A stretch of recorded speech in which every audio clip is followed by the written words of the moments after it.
कुछ सालों पहले जब मोबाइल, इंटरनेट और टीवी जैसी सुविधाएं थी तब बच्चे अपने बड़ों से कहानियां सुनते थे। अपना स्कूल का काम करने के बाद ग्राउंड में खेलने जाते थे।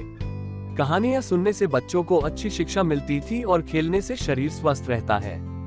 पुरानी कहानियों से बच्चों के अंदर अच्छे गुणों का विकास होता है और सही गलत की समझ आती है। आप अपने बच्चों को हमारे YouTube channel Sunil kids official पर दिखा सकते हो और उनके अंदर अच्छी आदतों का विकास कर सकते हो।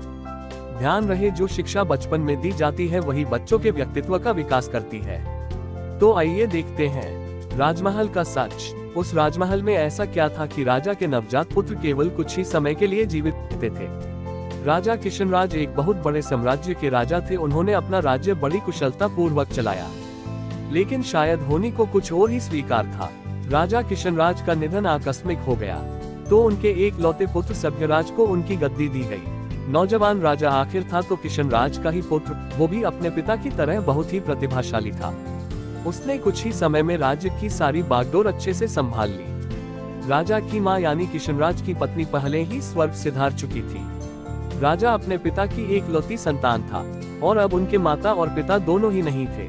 समय समय पर राजा का राज्य के सबसे पुराने और वफादार मंत्री काशीराम मार्गदर्शन किया करते थे और राजा अपने राज्य के सबसे पुराने मंत्री काशीराम को ही सब कुछ मानता था।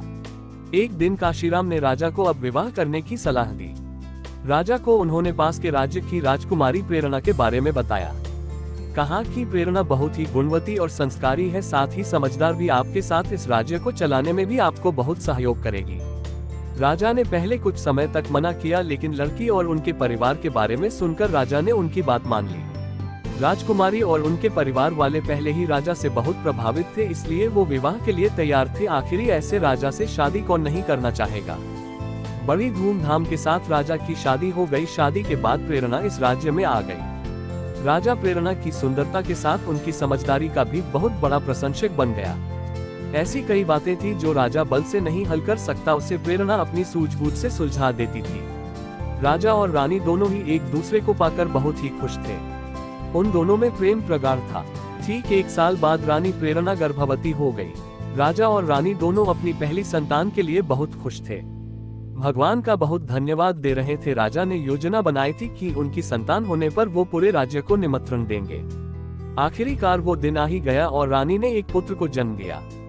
राजा और रानी की प्रसन्नता का कोई ठिकाना नहीं रहा, लेकिन ये खुशी ज्यादा देर तक नहीं टिक पाई। नवजात पुत्र कुछ ही घंटों गया।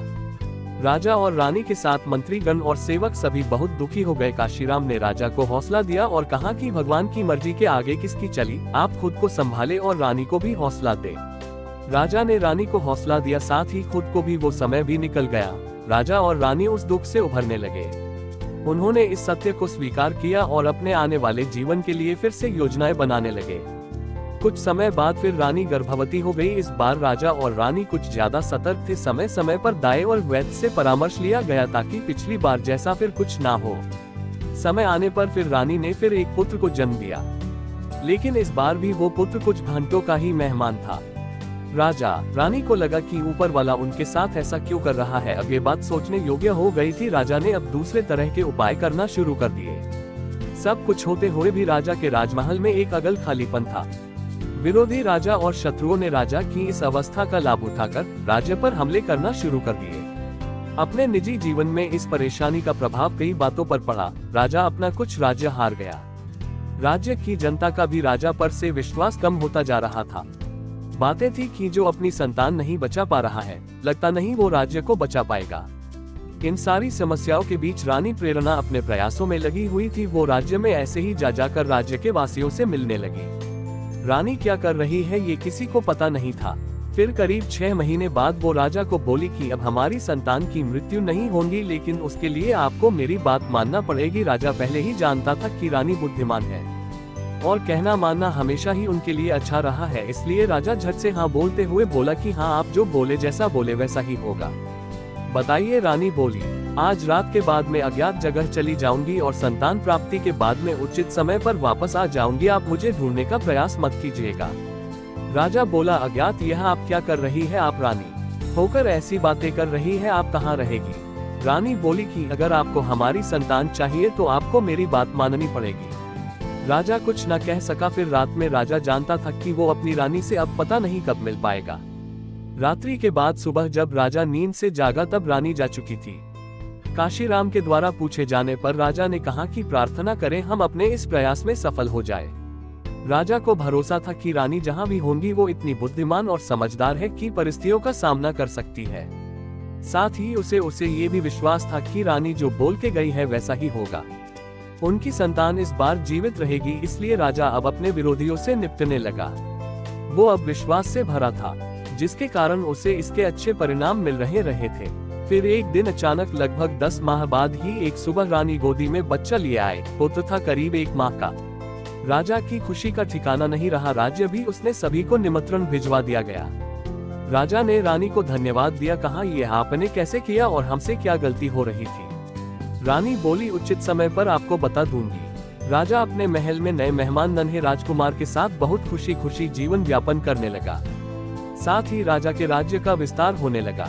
लेकिन पुत्र के आने के बाद रानी में बहुत सारे बदलाव हुए। रानी अब पहले जैसी नहीं रही थी, ऐसा सोचना राजा का था। रानी राजा को अपने समीप भी नहीं आने देती थी, कुछ न कुछ कारण बताकर टाल देती थी। राजा के द्वारा पूछे जाने पर रानी कहती कि आपने कहा था जो मैं कहूंगी आप मानेंगे। ये भी हमारे पुत्र के जीवन लिए आवश्यक है। राजा का पुत्र अब 2 साल का हो गया। रानी का समीप न आने का प्रतिबंध अभी भी राजा के लिए वैसा का वैसा ही था। इतने समय के प्रतिबंध के चलते अब राजा के मन में कई विचार घर बनाने लगे। फिर एक दिन राजा को इस विचार ने पकड़ लिया कि शायद ये पुत्र उसका नहीं है, कमी शायद उसी में थी। रानी को ये पता चल गया, इसलिए रानी अब उसे अपने पास नहीं आने देती। अब उसे यह विचार हमेशा सताने लगा। अब हर बात और हंसने में वो अपने को अपमानित मान रहा था। राजा ने एक दिन रानी को पूछा कि आपने कहा था कि ये बच्चा कैसे जीवित रहा, आप बताएगी। रानी फिर बोली महाराज उचित समय आने दीजिए। राजा क्रोध में आ गया, बोला मैं कई दिनों आपके व्यवहार को देख रहा हूँ, अब कुछ बहुत ही बड़ी बात छिपा रही है। ये बच्चा किसका है आप हमें सच बता दीजिए, हम आपको क्षमा कर देंगे। रानी को राजा के इस तरह के बर्ताव से अचरज हुआ। उन्होंने बोला ये बच्चा हमारा है, आप कैसी बातें कर रहे हैं। राजा बोला कि अगर आपने झूठ बोला या हमसे कुछ छिपाया जो हमें कहीं और से पता चला तो आपको और बच्चे को दोनों को दंड मिलेगा। रानी यह सुन क्रोध में आ गई और बोला महाराज आप किस तरह की बात कर रहे हैं, बात अगर मेरी होती तो मैं चुप रहती, लेकिन आपने मेरे बच्चे के लिए बोला है और मैं यह बात सहन नहीं कर सकती। सच सुनने की हिम्मत है तो सुने। तब रानी ने एक ऐसे सच से राजा को अवगत कराया जो वो नहीं जानता था। रानी ने कहा कि मैंने इस पूरे राज्य में करीब 6 माह तक भ्रमण किया और जगह जगह जाकर पुराने लोगों की बातें सुनी। आपके राज्य की सीमा पर जंगल में एक समूह रहता है।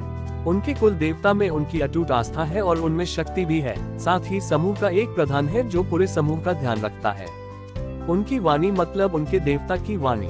जब आप 1 वर्ष के थे तब आपके पिताजी और माता के साथ एक दिन यात्रा पर गए। बगी से यात्रा करते समय उस समूह की एक महिला जो गर्भवती थी बगी से टकराकर मृत्यु को प्राप्त हो गई, जिसके परिणाम स्वरूप उन्हें प्रधान ने श्राप दिया कि अब से उनका वंश आगे नहीं बढ़ेगा। इसी वजह से आप भी अपने पिता के एक अकेली संतान है और इसी कारण हमारी संतान नहीं बच पा रही थी। आपके यहाँ से जाने के बाद मैं वहाँ उन लोगों के साथ रही। शुरू में उन लोगों को मुझ पर क्रोध था, लेकिन फिर वो मेरी आस्था देखकर पिघलने लगे। मैंने देवता से प्रार्थना याचना की, लेकिन एक बार तीर कमान से निकल गया तो वापस नहीं आता। हमारी संतान फिर पैदा होते ही चली गई। फिर राजा पूछता है तो ये बच्चा किसका है। मेरे समय के साथ ही वहाँ एक और स्त्री भी गर्भवती थी, उनकी संतान भी उसी समय हुई। हमारी संतान के फिर चले जाने में उनके देवता के आगे संतान को लेकर जोर जोर से रोने लगी। तभी वो सारे समूहवासी इस बच्चे मुझे देने आ गए और मेरे आगे घुटने टेक कर मुझे समर्पित कर दिया। उनकी आंखों में मेरे लिए प्यार था, दया थी और हाथ में बच्चा था। बस मुझे लगा कि अब हमें क्षमा मिल गई। नवजात को मैं कुछ दिन वहां रहने के बाद ले आए। आप अपना बच्चा ना होने से कितने दुखी थे। उन लोगों की दया और महानता देखो, एक राजा को उन्होंने अपना बच्चा दे दिया, वो भी उस राजा को, पुत्र को जिसने उन्हें चोट पहुंचाई थी। मुझे लगा कि इस बच्चे को जीवन भर अपार स्नेह देना ही हमारा प्रायश्चित है। राजा ये सब सुनकर कुछ बोलने लायक नहीं रहा, खुद को कोसने लगा। बोला मैं तो आपके क्षमा के लायक भी नहीं हूँ। अपने परिवार की इस श्राप का पता मुझे नहीं लगा और आपने इतनी तपस्या की। मैंने आपसे विवाह करके आपके साथ अच्छा नहीं किया, मुझे क्षमा करें। रानी ने कहा कि शायद मेरे द्वारा ही इसका पता लगाया जा सकता था, भगवान मुझे आपके पास ले आए। फिर राजा भी रानी के साथ वहां उन सभी से भेंट करने और क्षमा मांगने गया और उनकी दया को स्वीकार करते हुए उस बच्चे को बहुत स्नेह करने लगा। आपको ये कहानी कैसी लगी हमें कमेंट कर जरूर बताएं। ऐसी ही अच्छी कहानी के लिए हमारे साथ बने रहें।